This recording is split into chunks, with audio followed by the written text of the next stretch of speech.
As we were leaving Antarctica, I was filming on the top deck of the ship. The ship just was trying to smash its way through these channels, but just couldn't, and it was having to reverse, try another channel, reverse, try another, and it just wasn't moving. And then the next morning, the expedition leaders held a meeting early in the morning and briefed us that we were now actually beset, as the nautical term is. The whole premise of why we were there was to create a live multimedia blog.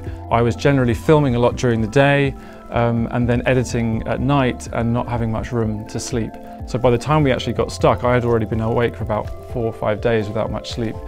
So we were pretty exhausted.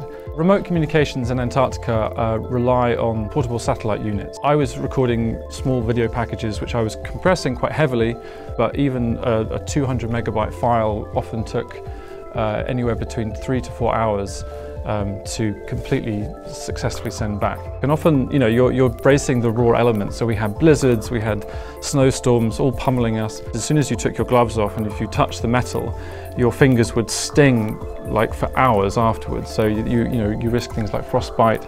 So it's certainly a new challenge for me. I'd never worked in those kinds of environments before.